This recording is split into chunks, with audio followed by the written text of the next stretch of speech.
I was highly disappointed with what Olukayode said in the case of Yahaya Bello. He said that I called Yahaya Bello as the serving governor to come to my office to clear himself. I shouldn't have done that. So why did you do it?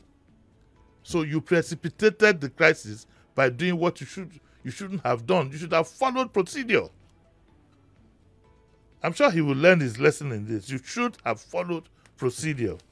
Once you leave a door open, and he says that and he said that he said Yahaya Bello to clear himself. I shouldn't have done that, but he said that a certain senator had planted over 100 journalists in my office and that he would not come. Well, look at it. When you are in this kind of position, you don't give suggestions or orders that will be turned down unless you have a viable alternative. What is the English word for tembelu? He has tembeled the office. No, don't use that. It almost sounded like a proper English. He's chairman of the EFCC. If you know, see, I don't believe in doing things in vain, huffing and puffing and not blowing the house down. You know what is called power, Sheriff? It's perception. And you need to use it carefully. He even told him that, I told him he would be allowed to use my private gates to give him cover. Why should you do that? It's made you an accomplice. Why should you give him cover? What is so big about him that they can't come through the reception? Somebody should call me and tell me why. That you even gave him cover. But he said, my men, you see, he now insulted him. He said, no, let your men come to my village. Shoton. Not even to his office. Let them come to my village. And so on and so forth. It is a shame, Mr. Olukayode, that as we speak, you can't get, you can't rein Yahaya Bello in with the DSS and the police. Technically, it's not even technically. In reality, he's a wanted man. Yes, he is. He's been declared wanted. He's been declared wanted. And at that briefing, you should have been able to tell us if he's left the country by private jet or whatever. So it means that you are not effective. He tembeled the office. Oh no. Go and find out what tembeled is.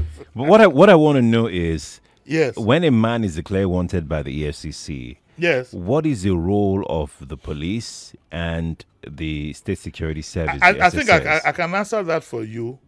Common sense tells me that file will be passed to them. Yeah? Yes. If a man is declared wanted by any of the forces, that's why they're supposed to work in collaboration. There will be a central clearinghouse, and signals will be sent to all, to the DSS, to the NIA, to the immigration, to the customs. That's right. There should be posters. By now, look how they should have had adverts in the papers. There should have been jingles on the radio, especially the native radio, the Yoruba radio. I think we got and you smoke him out. You smoke him out. One of the smoke outs I've ever seen that has thrilled me way back in the day was what the Americans did to Noriega. Because of certain rules that they couldn't fish him out, they moved in massive speakers to where he was staying and were blowing rock music 24/7. He ran out of the place. It is because, and I will tell you what Olukayode's problem is. It's the problem any sensible person will have when you are given appointment by politicians. Those who gave you the appointment, if you are not careful, will mess you up. Yes. You need, if I'm going to be appointed chairman of EFCC, the first thing I will do is to study those who gave me that appointment, to see their resolve and their attitude to crime. Yes. When you're a full-grown adult, you're given that. Don't jump at every appointment. Hey, yes, sir, yes, sir. No. You look and say, what is the real attitude of these people to crime? What is their disposition? Are their hands too in the cookie jar? Is it possible? You answer these critical questions, the people you are going to work with. Or else your name will get spoiled completely. But wait a minute. And he said that we would have gone after him since January, but we waited for the court order. As early as 7 a.m., he gave the whole story, how he changed the narrative. He then said another, he said something that is a character flaw that shows that this man is not as strong as he should be. In his position, I would never say what he said here.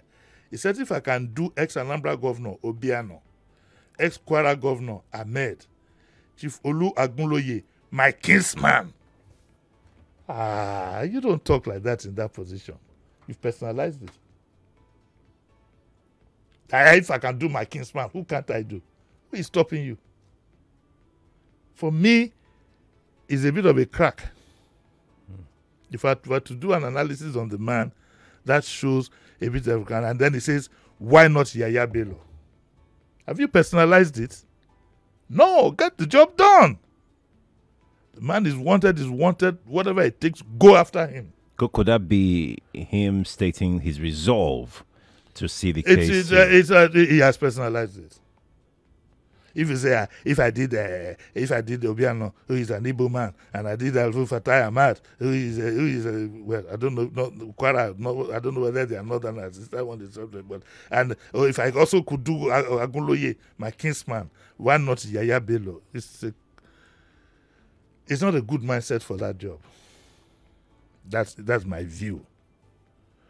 Okay, and part of what you said Bello did was that he wired $720,000. That's right. From the state's coffers through a bureau de change operator, which you claimed he used to pay his son's school fees in advance. Nigerians, especially you young people that support these politicians, I hope you can see,